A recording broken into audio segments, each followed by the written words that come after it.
Hey everyone, happy Navratri सभी को। And आज का टॉपिक है डेटा टाइप्स एंड वेरिएबल्स। मैं हूँ Harsh Paliwal. Welcome back to my channel.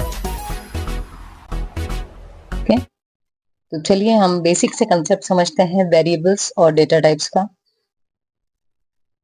जब भी कोई आप प्रोग्रामिंग सीखते हैं तो बहुत ही बेसिक और फंडामेंटल कंसेप्ट होता है कि आपको डेटा टाइप्स कौन कौन से अवेलेबल हैं उस लैंग्वेज में और वेरिएबल्स कैसे बनाते हैं, क्योंकि लगभग सारे ही प्रोग्राम्स में ये आपको यूज में आने वाले हैं।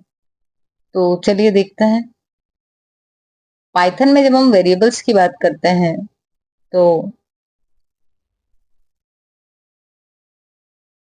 वेरिएबल मतलब कि आपकी कोई मेमोरी आपने एलोकेट करवाई, किसी वैल्यू को स्टोर करवाना है तो उसको जो भी मेमोरी एलोकेट हुई उसका जो नंबर रहेगा वो हेक्साडेसिमल नंबर है। उस मेमोरी को बार बार हम उसके एड्रेस से एक्सेस करें उससे बेहतर है कि हम उसको कुछ नाम दे दें। तो ये जो अपन ने नाम दे दिया ये नाम हो गया वेरिएबल नेम। ठीक है, ये वेरिएबल नेम। नेक्स्ट टाइम आपको जब भी यूज करना है उसको तो हम इस वेरिएबल के नाम से करेंगे। तो मान लो मुझे वैल्यू देनी है तो मैंने लिख दिया a इक्वल्स टू 10, तो यहाँ पर 10 वैल्यू आ गई। ठीक है, जैसे यहाँ पे आपको लिखा हुआ दिख रहा है x इक्वल्स टू 10। तो अगर हम जैसे ही ये एग्जीक्यूट होगा तो एक मेमोरी लोकेशन होगी जिसको नाम मिलेगा x और उसमें वैल्यू चली जाएगी 10। तो ये है हमारा वेरिएबल। तो यहाँ तो हमने एक न्यूमेरिक वैल्यू दी, ऐसे ही हम चाहें तो उसमें एक स्ट्रिंग वैल्यू या फ्लोटिंग पॉइंट वैल्यू या कॉम्प्लेक्स वैल्यू, जिस भी डेटा टाइप की वैल्यू आपको सेव करवानी है आप करवा सकते हैं। पर वैल्यू को स्टोर करवाने के लिए हमें जिसकी नीड होती है उस मेमोरी लोकेशन को नाम देने वाले उस आइडेंटिटी को कहा जाता है वेरिएबल नेम। ठीक है, तो इसके लिए हमारे पास में कुछ रूल्स हैं। इन रूल्स को फॉलो करके ही हम वेरिएबल का नाम रख सकते हैं। जैसे आपका वेरिएबल का नाम जो होगा उसमें लेटर्स हो सकते हैं और अंडरस्कोर हो सकता है। ये स्टार्टिंग में भी आ सकते हैं। ठीक है, जैसे यहाँ आपके सामने की एग्जाम्पल है। एग्जाम्पल में लिखा है अंडरस्कोर एज। दूसरा है कि यहाँ पर आपके नंबर से शुरुआत नहीं हो सकती वेरिएबल के नाम की। लेटर से हो सकती है, अंडरस्कोर से हो सकती है, बट नंबर स्टार्टिंग में फर्स्ट पोजीशन पे अलाउड नहीं है।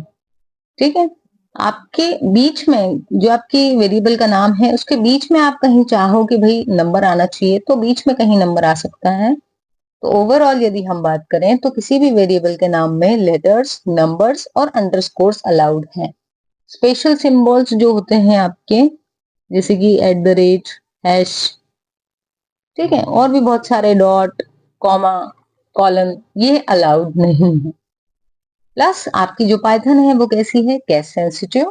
केस सेंसिटिविटी का मतलब है कि स्मॉल एबीसीडी को वो अलग मानती है और कैपिटल को अलग। तो अगर आपने एक वेरिएबल डिक्लेयर किया है एज नाम का जिसमें सब स्मॉल है और दूसरा वेरिएबल दिया है कैपिटल ए लिख के एजीई, तो स्पेलिंग तो सेम है बट कैपिटल और लोअर इन दोनों का डिफरेंस आ रहा है। तो आपका जो पाइथन है वो इन दोनों को डिफरेंट मानेगा। ठीक है, तो ये चीज हमें याद रखनी है। तो ये थे हमारे वेरिएबल्स। नेक्स्ट टॉपिक जो है हमारा that is data types in Python. तो डेटा टाइप्स में क्या होने वाला है कि आपका जो डेटा है वो किस तरीके का डेटा है ये कौन बताएगा, डेटा टाइप। तो वेरिएबल की जो वैल्यू है वो वैल्यू डिसाइड करेगी कि उस वेरिएबल का डेटा टाइप क्या होगा। ठीक है, तो कौन स्पेसिफाई करने वाला है, value of the variable will decide कि कौन सा डेटा टाइप है उस पर्टिकुलर वेरिएबल का। देखें तो सबसे पहला टाइप ये है हमारे पास न्यूमेरिक टाइप। तो पाइथन में हमारे पास में न्यूमेरिक में और कैटेगरीज हैं। जैसे एक कैटेगरी है इंटीजर वैल्यू। न्यूमेरिक का मतलब क्या है, नंबर्स। तो यहां पर देखोगे तो ये तीनों ही क्या है, नंबर्स हैं। अब 10 जो है वो अपने आप में एक होल नंबर है, डेसिमल वाली कोई वैल्यू नहीं है उसमें, इसलिए इसको क्या बोलेंगे, इंटीजर। इंटीजर क्या बोलता है कि आपकी जो वैल्यूज हैं वो पॉजिटिव भी हो सकती हैं, नेगेटिव भी हो सकती हैं, जीरो भी हो सकती हैं। पर जो फ्रैक्शनल वैल्यू होती थी वो इंटीजर में अलाउड नहीं है। दूसरा टाइप क्या होता है, फ्लोटिंग टाइप। ये FLOAT है। ठीक है, तो फ्लोट टाइप में क्या है, यहाँ पर लिखा है 3.15, सॉरी 3.14। तो ये जो वैल्यू है क्योंकि डेसिमल में आई है तो ये क्या, कौन सी वैल्यू है, फ्रैक्शनल वैल्यू, फ्लोटिंग वैल्यू। ऐसे ही तीसरा जो अभी तक हमको दूसरी लैंग्वेजेस में नहीं मिला था दैट इज कॉम्प्लेक्स। तो कॉम्प्लेक्स में जो भी आपका नंबर होगा उस नंबर के दो पार्ट्स होंगे, एक होगा रियल, दूसरा होगा इमेजिनरी पार्ट। तो यहाँ पर 2 रियल है, 3j जो है दैट इज इमेजिनरी। तो ये तीनों किस में आएंगे? न्यूमेरिक डेटा टाइप्स में। तो अभी जो हमने कॉम्प्लेक्स देखा वो बाकी की अभी तक की जो लैंग्वेजेस थी उसमें ये सपोर्ट नहीं कर रहा था, इम्प्लिसिटली सपोर्ट नहीं था उसमें। ठीक है, नेक्स्ट हम आ जाते हैं दूसरे डेटा टाइप पे जो क्या है? स्ट्रिंग। स्ट्रिंग मतलब जब एक से ज्यादा कैरेक्टर्स लिखे हुए हों साथ में, और किस में लिखे हों? कोटेशंस में। अब ये जो कोट्स है यहाँ हमें पाइथन ने बोला है कि भाई हमें जो है डबल कोट्स भी चलेगी और सिंगल कोट्स भी चलेगी। ठीक है, तो single quotes are also allowed, double quotes are also allowed. तो यहाँ एग्जाम्पल देखो तो देखो, एक नेम नाम का वेरिएबल है, उसमें वैल्यू दे दी है पाइथन डबल कोट्स में। दूसरा मैसेज नाम का वेरिएबल है जिसमें हेलो वर्ल्ड दिया है, ये भी स्ट्रिंग है, पर ये किस में दी है? सिंगल कोट्स में। तो यहाँ पाइथन हमारी काफी फ्लेक्सिबल लैंग्वेज है, तो ये बोलती है कि डबल कोट्स या सिंगल कोट्स दोनों ही अलाउड है। तीसरा है बुलियन। बुलियन की लॉजिकल वैल्यूज या तो ट्रू होती हैं या फिर फॉल्स, तो वेरिएबल को आपने असाइन करवा दी। इसके बाद आया लिस्ट। लिस्ट क्या होता है? सीक्वेंस डेटा टाइप बोलते हैं, एक से ज्यादा एलिमेंट्स होते हैं उसमें। ठीक है, अब ये जो डिफरेंट एलिमेंट्स हैं इसको हम लिखते किसके अंदर हैं? स्क्वायर ब्रैकेट्स में। और ये कैसी लिस्ट होती है? ऑर्डर्ड, मतलब जिस ऑर्डर में आपने अभी इंसर्ट की है जब भी प्रिंट कराओगे 100 बार 1000 बार हर बार इसी ऑर्डर में प्रिंट होगी। ये है कैसा? म्यूटेबल है, मतलब इसमें अगर आप कुछ चेंज करना चाहेंगे तो चेंजेस पॉसिबल है। Modifications are possible in case of mutable. जबकि अगर ये इम्यूटेबल बोल देते तो बन जाने के बाद में किसी पर्टिकुलर इंडेक्स की वैल्यू को हम चेंज नहीं करवा पाते। ठीक है, तो ये वाली कंडीशन कहाँ आ गई? अपने टपल्स में। टपल के लिए बोल रहे हैं कि ऑर्डर्ड तो है बट इम्यूटेबल है। तो फिर बात ये आई कि भाई जब लिस्ट थी, म्यूटेबल भी था, सब अच्छा था, तो हम ये जो टपल है ये कंसेप्ट लाए ही क्यों? तो टपल का कंसेप्ट इसलिए आया कि अगर कोई सा आपका ऐसा डेटा है जिसमें हम नहीं चाह रहे हैं कि एक्सीडेंटली भी कोई मॉडिफिकेशंस हो, तो वो उसको हम किस टाइप में बना लें? अपने टपल में। क्योंकि टपल क्या करेगा? मॉडिफिकेशंस को अलाउड ही नहीं करेगा और इसके थ्रू ये सिक्योरिटी दे रहा है। ठीक है, तो जैसे यहाँ पर दिया हुआ है कोऑर्डिनेट, ये वेरिएबल का नाम है और उसमें दो वैल्यू दे दी 10 और 20। दोनों में डिफरेंस एक तो म्यूटेबल और इम्यूटेबिलिटी का है, दूसरा है कि ऊपर यूज हो रहे थे स्क्वायर ब्रैकेट्स, यहाँ यूज हो रहे हैं फंक्शन ब्रैकेट्स। ठीक है, इनके अंदर और इम्प्लिसिट फंक्शंस होते हैं बहुत सारे, जिनको भी हम अगर आप कहेंगे तो आने वाली वीडियोस में हम शेयर करेंगे। उसके बाद नेक्स्ट आया हमारे पास सेट। सेट क्या है? सेट भी आपका एक डेटा टाइप है और इसमें क्या आ रहा है? एलिमेंट्स आपके कैसे होंगे इसमें? अनऑर्डर्ड।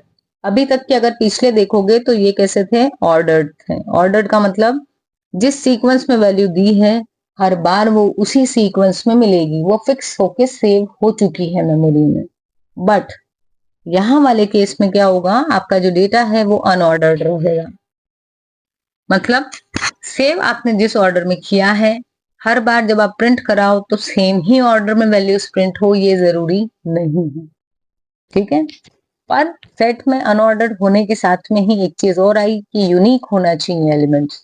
डुप्लीकेट एलिमेंट को वो बिल्कुल भी अलाउ नहीं करने वाला। ठीक है, अगर आपने यहाँ पर ग्रीन को 2 बार लिख देते हम, तो वो क्या करता? एक ही बार इंसर्ट करवाता, दूसरे ग्रीन को लेता ही नहीं। क्यों? क्योंकि यहाँ पर सिर्फ यूनिक वैल्यूज ही अलाउड हैं। उसके बाद में हमारे पास है डिक्शनरी। अब यहाँ अगर सेट में एक चीज और देखें तो आपके पास में इसको किससे डिनोट किया जा रहा है? कर्ली ब्रैकेट से। डिक्शनरी को देखोगे तो यहाँ भी आपको कर्ली ब्रैकेट दिख रहा है। तो माइंड में क्वेश्चन आता है कि भाई फिर जो हमारा इंटरप्रेटर है वो कैसे डिफरेंशिएट करेगा कि ये सेट है और ये डिक्शनरी? तो उसका की पॉइंट है यहाँ पर कि डिक्शनरी में जो एलिमेंट्स सेव होंगे वो किस फॉर्म में होंगे?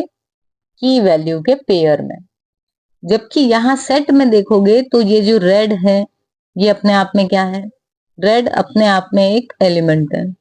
ठीक है, रेड अपने आप में एक एलिमेंट है, ब्लू अपने आप में एलिमेंट है, ग्रीन भी, ये सब 3 एलिमेंट्स हुए। लेकिन डिक्शनरी बोलती है कि भाई मेरा जो एक एलिमेंट होगा वो सिंगल एलिमेंट में भी पेयरिंग होगी जिसमें पहला जो होगा वो होगा की और दूसरे नंबर का जो होगा वो होगा वैल्यू, और इन दोनों को मिला के हमारा एक एलिमेंट बनेगा। फिर कॉमा लगाया, फिर ये दूसरा एलिमेंट आया, फिर तीसरा एलिमेंट, इस तरीके से। तो डिक्शनरी में जो एलिमेंट्स हैं वो सेव होंगे in the form of pairs, जिसमें पहला की होगा, दूसरा वैल्यू होगा। वैल्यूज आपकी अगर स्ट्रिंग है या की भी स्ट्रिंग है तो डबल कोटेशंस में लिखना पड़ेगा आपको, जैसे यहां पर लिखा हुआ है, देखिए ये जो नेम है ये क्या है एक्चुअल में की। पहले नंबर पे जो भी है वो की है, नेम, एज, कोर्स, ये तीनों की है। स्ट्रिंग टाइप की है तो तीनों को डबल कोटेशंस में लिखा है। उसके बाद जो सेकेंड नंबर पे आ रही है ये क्या है, values. String value double quotes में, इंटीजर वैल्यू बिना कोट्स के लिखी है, ठीक है। तो ये था हमारा डिक्शनरी डेटा टाइप। तो आई होप गाइस कि आपको चीजें समझ में आई होगी। यदि आपको समझ में आ रहा है वीडियो तो आप जरूर कमेंट कीजिए, लाइक कीजिए, और अगर कहीं कोई डाउट रह रहा है तो feel free to share your doubts in the comment section. और चैनल सब्सक्राइब नहीं किया हो तो जल्दी से कर दो भैया, और दोस्तों के साथ भी शेयर करो फटाफट से। मिलते हैं अपने नेक्स्ट वीडियो में। Thank you so much for watching.